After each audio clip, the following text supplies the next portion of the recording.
now. If you don't want to be recorded, please speak now or forever hold your peace. Okay, great. So I'm involved in Rotary. I'm involved in the college as the director of the foundation, and I'm a lawn bowler, and all of these have an interest in Australia. So I thought, why not combine all of these and see if I couldn't put together a trip that could raise a little money for our scholarships at Fullerton College. So that's what I'm doing here.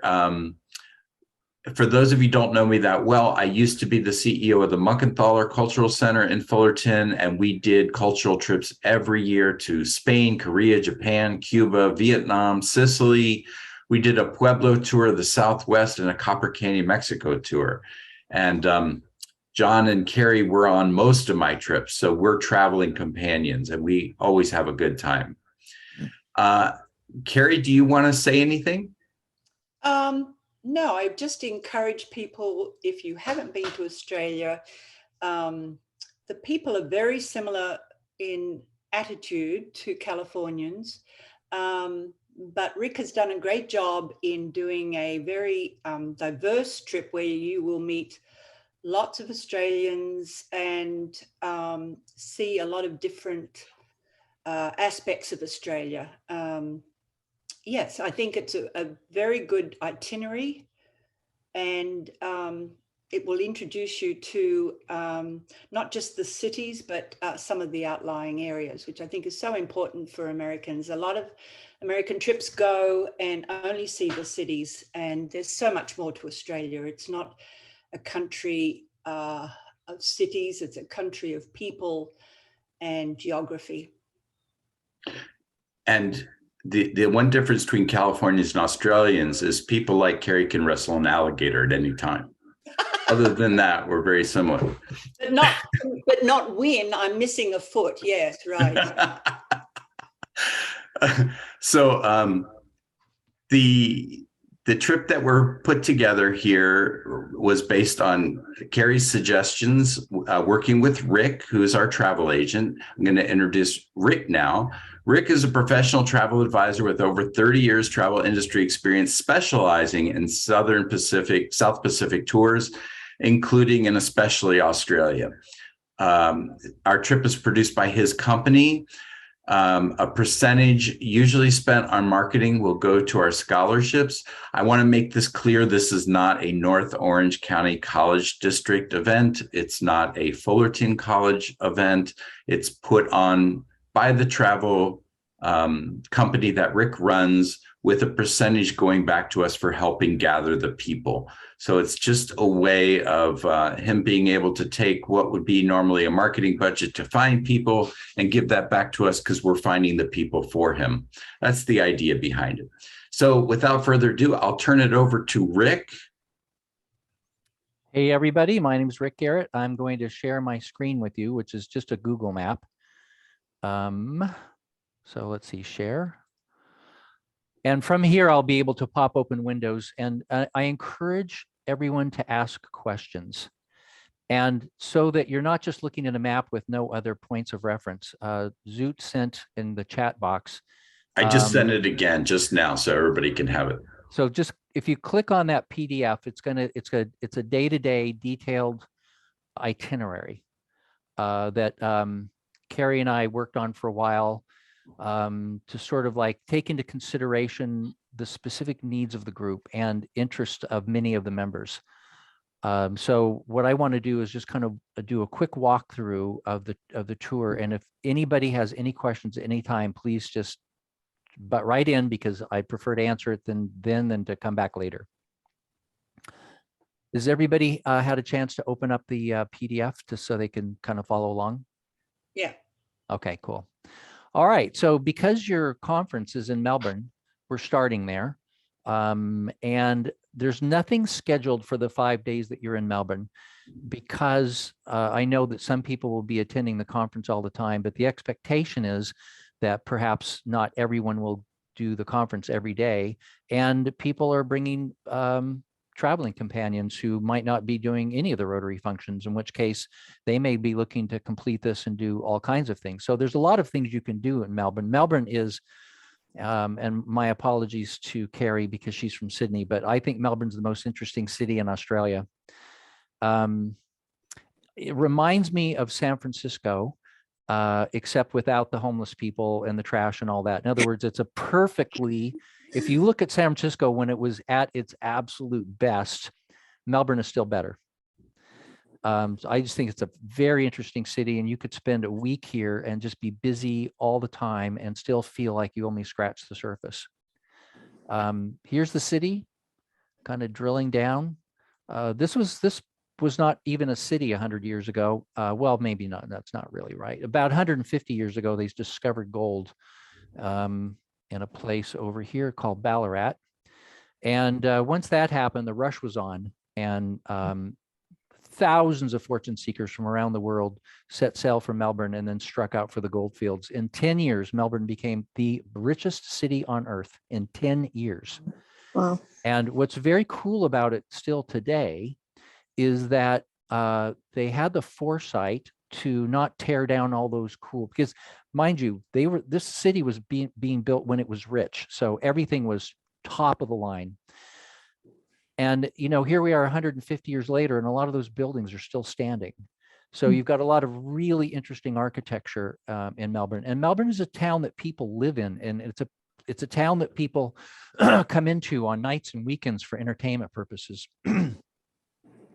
So it's a great city to have your conference in. Now, the conference center is here.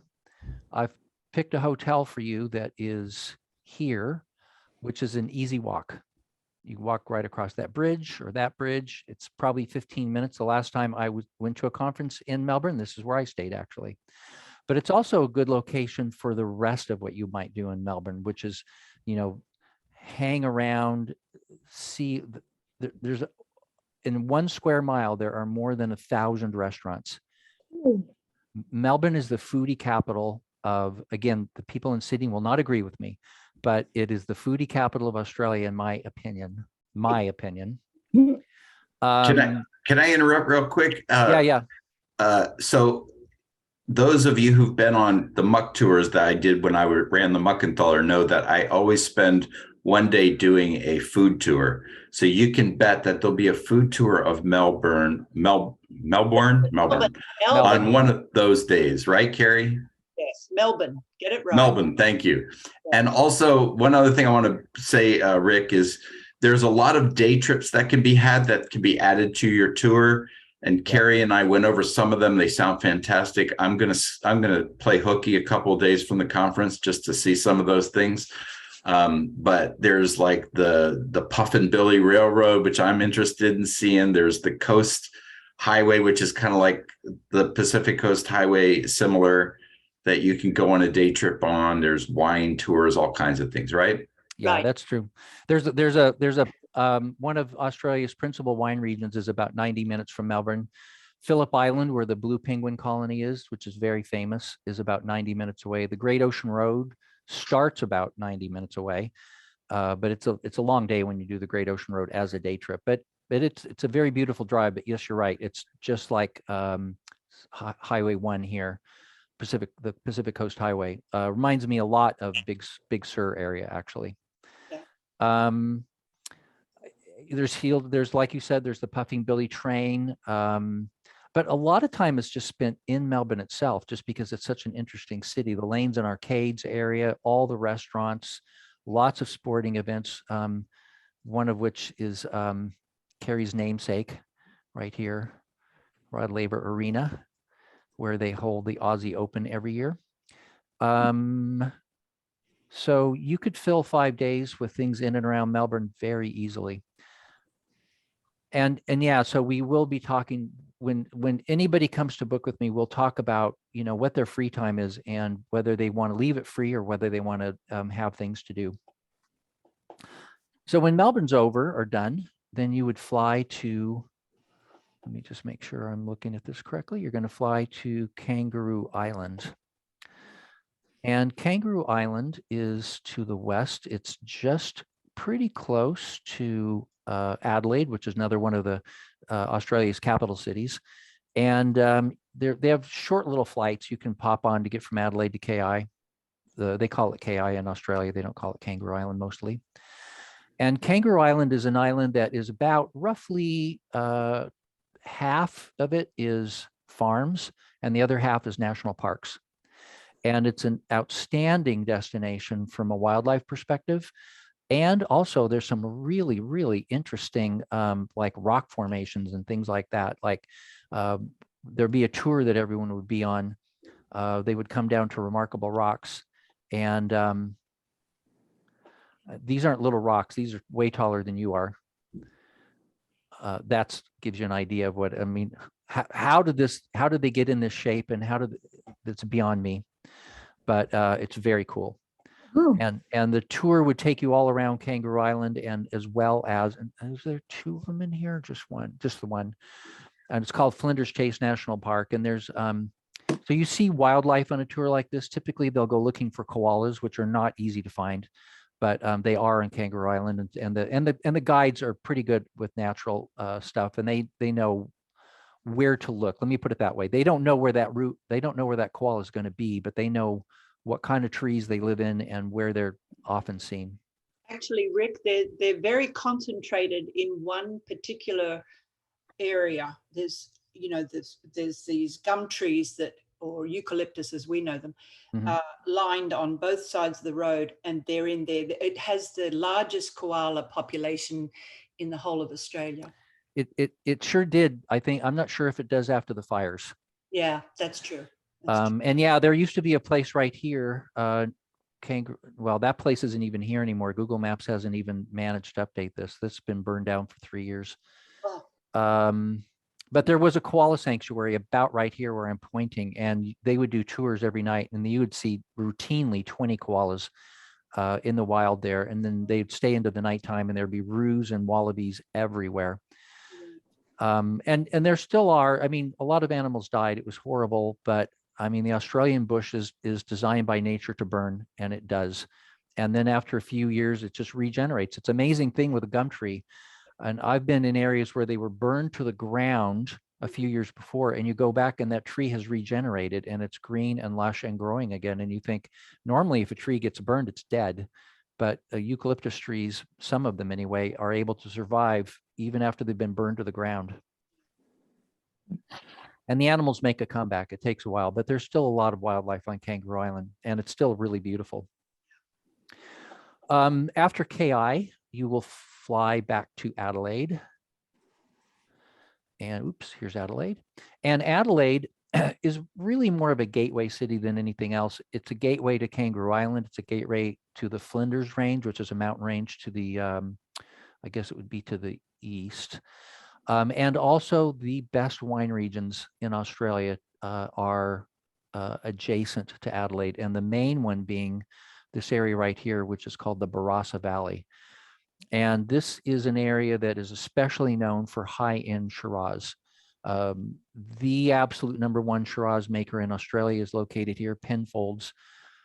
They make a wine called Grange, which sells out every year at $500 a bottle. That's how much demand there is for that wine. They make regular, ordinary wines that normal people can afford too, but I did get to try Grange once, and it was absolutely amazing. And so you're here for 3 nights in Adelaide, which is a nice city, lots of nice architecture, very well laid out. When they didn't, it wasn't just random. They came in and here's our grid, let's have lots of parkland, and let's have our grid for our city and everything. Pretty much when you're in Adelaide, you just pretty much stay in that area unless you're doing day trips outside of like wine tours. And we do have a wine tour included in the package, as well as most capital cities in Australia, maybe all of them, have a city market. And these are huge covered markets that just are full of everything under the sun, but especially food items. And one of the days here, you would do a guided walk through the market and what they call the market culture, which is, here's the Adelaide Central Market.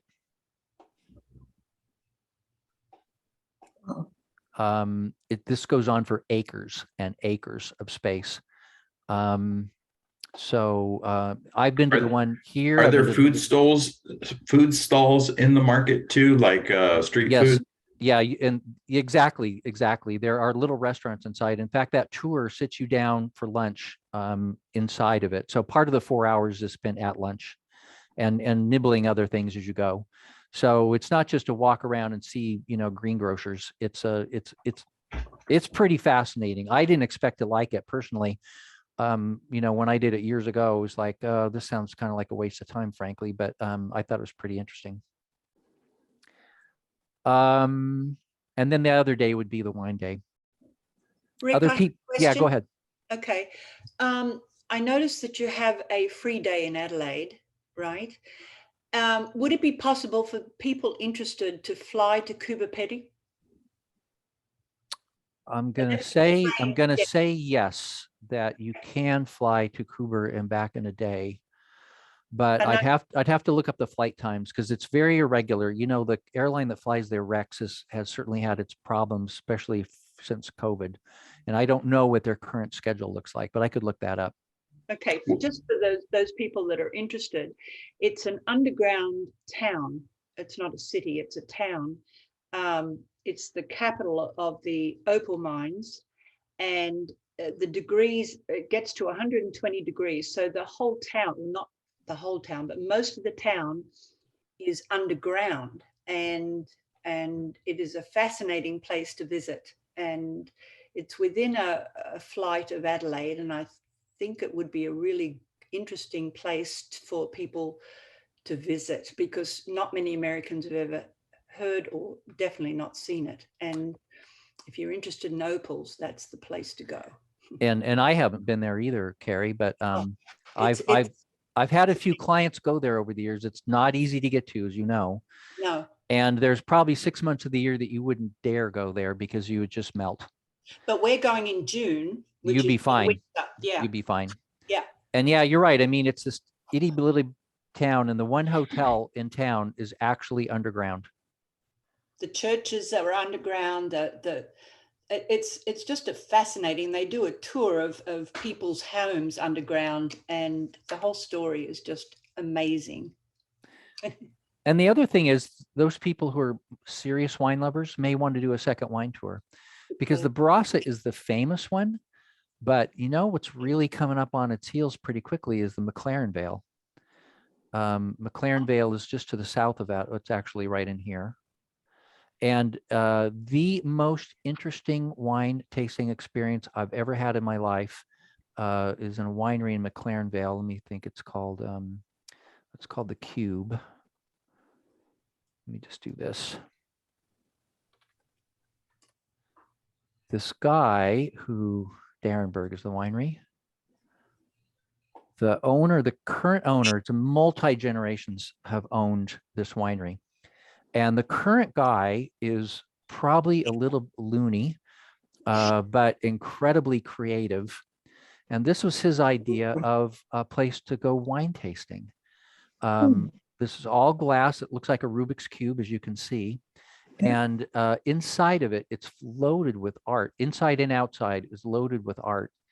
And like ground floor has a certain kind of art, and the second floor is a different kind. There's a restaurant, there's the wine tasting, there's all kinds of really like crazy. This is the men's restroom. Now, I understand that the women's restroom is every bit as interesting, but I couldn't get into the women's restroom for obvious reasons. So I don't have a picture of the women's restroom, but I don't know, maybe there are. It's not my picture, even though I have this picture on my phone. Anyway, this would be a potential for those people who, would go wine tasting 2 days in a row, which somebody like me, that could be done on the second day. Okay. Rick, for people who are not wine drinkers, can they do something like the national parks rather than the wine tour? Or well, there's no national park. Well, there's other things that people could do. They could fly to there's a city over here where they can go, Port Lincoln, where they could go swim with sea lions, or they also do cage dives here with white sharks. I wouldn't do that. I've seen videos of white sharks forcing their way between the bars and getting in the cage with the diver. I wouldn't do it. But people do it. I've had clients do it, and they just like to be scared, I guess. And you could just walk around the city. That's also got a nice beach area here at Glen Elg.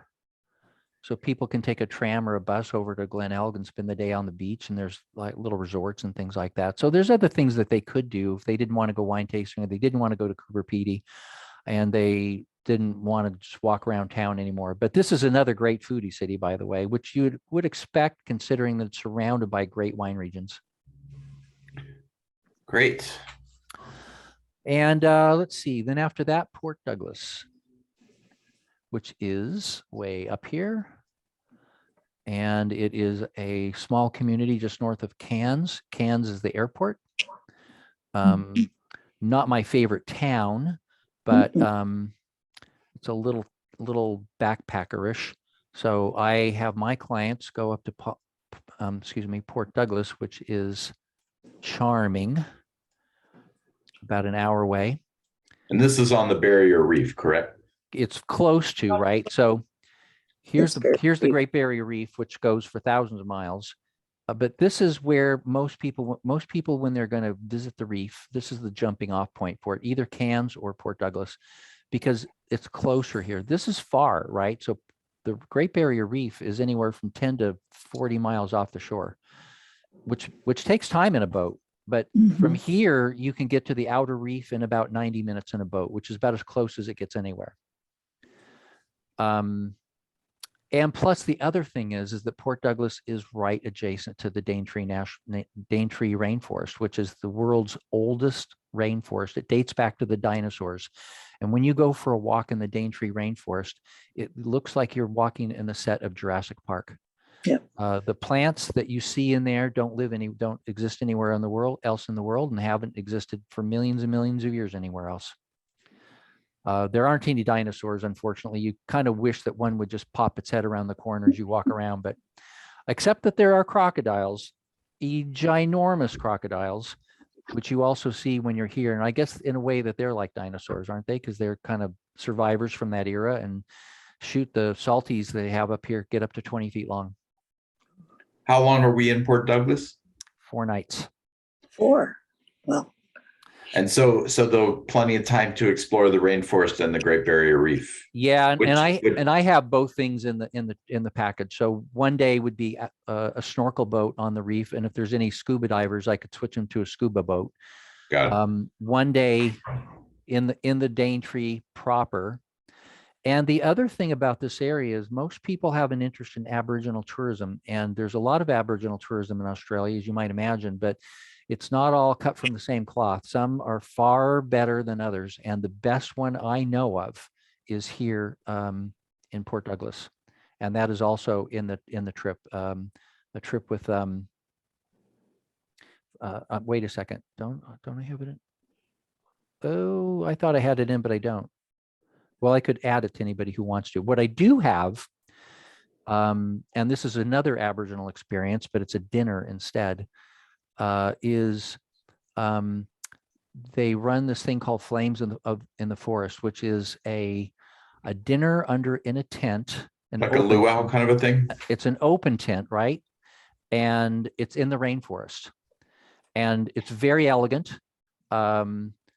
When you first arrive, they've got like a chandelier, and the people who work there are dressed up in fancy clothes, and most people go in fancy clothes, and you've got wine for an hour and appetizers, and one of the 2 Aboriginal brothers is playing a didgeridoo, and then dinner is served and everyone sits down. It's a very nice dinner, and then the other brother comes and does his Dreamtime talk. So Dreamtime story is the Aboriginal creation myth, and they vary throughout Australia. So they don't all believe the same thing. It's not Aboriginal culture is not monolithic. It changes based on where you are, and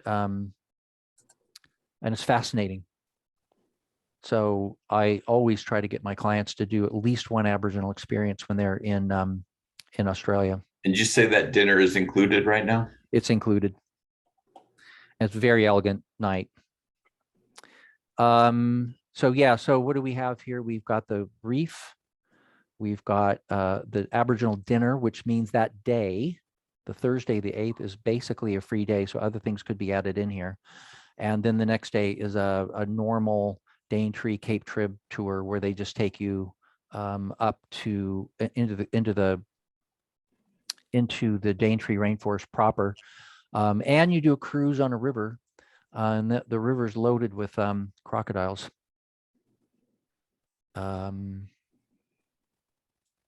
Where'd it go? I'm in the wrong place. Here we go. These are the big boys. Oh, Although they do get bigger up in the Northern Territory. Arnhem Land. Mhm. Yeah, Arnhem and Kakadu. Lots of wildlife up here. That's just a baby one, but there's lots of big ones too. So this is where you want to buy your wallet? No, I'm just kidding. Yeah. Well, I'll tell you what, when you get on the boat, they tell everyone right away, keep your hands in the boat. Thank you. Crocodiles are unbelievable. A 16-foot crocodile is capable of leaping completely out of the water. Every bit of it, just because of his tail is that strong. It can get that much speed and leap like a fish jumping out of the water. It's really unbelievable to watch. So let's see. So those are the three things here. And then we're going to go, of course, finish in Sydney, which is where most of my clients finish. I don't like starting in Sydney. It's Too wonderful. That's too wonderful. It's a great finish. Bridge climb. I can't think of anything of a better finish than bridge climb. At dusk. And at a twilight version of absolutely. And Sydney, well, it reminds me of Los Angeles in the sense that it's got about the same climate, and from the air, it looks the same. It's an interesting city in that it's all, sort of, it's one of those cities that has just grown. These are all little cities of their own, and now it's all one big greater Sydney. And then you look at the downtown area, it's very small. That's downtown. It's about a half a mile, about a square half mile, half mile square. I'm saying that wrong. But anyway, when you're flying in and you see Sydney or you're flying over it, it's like you see this huge flat city spreading out in all directions, and then all these skyscrapers all in one place. Just like when you fly over Los Angeles and you see downtown LA, it's kind of that same look. mhm. And all the touristy things are sort of in a perimeter around it. The middle of this is just mostly is a business district. It's mostly office towers. But when you're, let's see, the hotel that you're in, the Amora, it's the hotel I usually use. It's a very nice hotel here. But what I like about it is it's so central to everything else. So the areas of Sydney would include, this is the Rocks. So when the First Fleet arrived in the late 1700s with the convicts and the soldiers and the administrators and the stonemasons and everything they needed to found a colony, this is where they came. They actually went to Botany Bay first, but there's no water in Botany Bay in the summer. And so then they said, oh, this isn't going to work. And so they sailed a little bit further and here found Sydney Harbor. And this is where they started modern Australia. And a lot of those buildings, they're pretty much ruins at this point. You don't really see any buildings that go all the way back to the First Fleet, but you do see the like foundations and things like that that are still there. All the harbor cruises go from here. This is Sydney Harbor. It's really beautiful. Oh, back to my hotel. I picked those hotels. The one I use is because you can walk to everything. So most of the tourist attractions are in this area. But the dining, a lot of the nicer restaurants that are reasonable are here on King Street Wharf. And there's probably 20 very good restaurants, one after another in about a half-mile stretch right here. And that's a 10-minute walk from here. So I like centrally located hotels where you can walk to everything, because you don't really want to be fumbling around with trams and taxis and things like that if you can help it. And here we've got a walking tour of the Rocks. It's only 90 minutes. It's pretty interesting. That's about as much time as I would give it personally, and they do a good job of it. And that is, then the next day is a harbor cruise, a harbor lunch cruise that goes all the way out, stops for lunch somewhere in here, goes around, very nice boat. You got to do a harbor cruise when you're in Sydney. The city looks very different from the water than it does from the land. And a Blue Mountains tour. The Blue Mountains are just to the west of Sydney. It's a little bit of a misnomer to call the Blue Mountains mountains, because really what Australia looks like, if you took a dinner plate and turned it upside down on your table, that's kind of Australia's topography, right? That you don't really have, other than Victoria and Tasmania, Australia doesn't have mountains. Oh. It has ocean, and then you go a few miles inland and it's 2,000 feet, and it stays 2,000 feet till you get to the other end of the country, give or take. And the Blue Mountains are actually a plateau. So you're driving from sea level up to 2,000 feet in a plateau, but because there's a lot of rain in here, the Blue Mountains are very carved up. There's lots of valleys, and those valleys make you feel like you're in the mountains. But if you just look right here, you could see this is all flat. It almost looks like it's been bulldozed, but that's just natural. And the Blue Mountains are one of the prime attractions for people going to Sydney. There's a lot of, it's a beautiful valley. There's a lot of really interesting rock formations. There's lots of wildlife that you see typically on a day coming here, especially kangaroos. And there's interesting things up here. So that's also something that's included in the tour as a day trip up to the Blue Mountains. And then the next day, everyone flies home. Or not everyone, because anybody who wants can just go early. They can stay late. They can make changes. This is not a set itinerary that cannot be amended. It can be changed according to each person's needs. And it's not a problem. And I will work with everyone who's going to go and talk about if they want to make changes, talk through what they might want to do in addition to what is in this package. So that's the great thing. You could add day tours. If you're not part of the convention, you can add change tours out. If you're not a drinker, you don't want to do the wine tour, you want to do something else. You can, Rick is very flexible that way. And Carrie can give you great advice because she's from there. And then we'll add some things that don't cost you anything, that only this group will do, like my patented food tours. And one other thing is that because I'm a lawn bowler in the Pasadena Lawn Bowling Club, when we have the group situated, we know who our 20 people are that's going. So only 10 couples are going with us because we want to have fun and not herd cats the whole time. So we want to keep it to a reasonable amount. But when we have our 10 couples or our 20 people or whatever that ends up being, if it ends up being one or two more, that's fine. But once we have that situated and set, I'll be emailing everyone and we'll put together a little get to know you session at the Pasadena Lawn Bowling Club. And I'll teach you all how to lawn bowl. And then we'll go across the street for pizza at the best pizza in Southern California, I think, outside of, the second best pizza in Southern California. The best pizza is up in Lake Arrowhead, but the second best pizza is in Pasadena at a place called Luggage Room Pizza in the historic train station, right across the street from the historic Lawn Bowling Club. So we'll go lawn bowling and then get some pizza. It's a 100-year-old club, and I'll teach you how to lawn bowl. So if you go to Australia and you want to try it out, you can go do that, because lawn bowling is very big in Australia. And if you are a lawn bowler, then you don't need to do that, but you can come just for the camaraderie and get to know your fellow passengers. So we'll put that together sometime, probably, as soon as we have a group of 20. So probably in the late fall, maybe winter time, we'll do that in Pasadena and have a get to know you session. I want to let you know that the timing, this is immediately following commencement. If you are a faculty member at Fullerton College, it's after commencement. Commencement's on a Saturday. This is on the following Tuesday we leave for 20 days. So that should get you back in time for anything you need to do to get ready for the fall.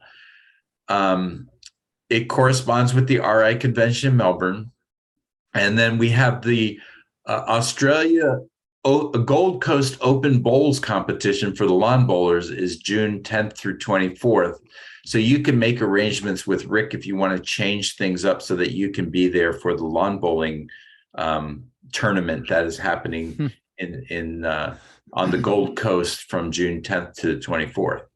So I'm sure he'll be able to accommodate you if you want to make some changes for that. Zoot, I think that's sold out already. Is it? No, I'm just kidding. Well, it wouldn't surprise me in Australia because it's a big lawn bowling country.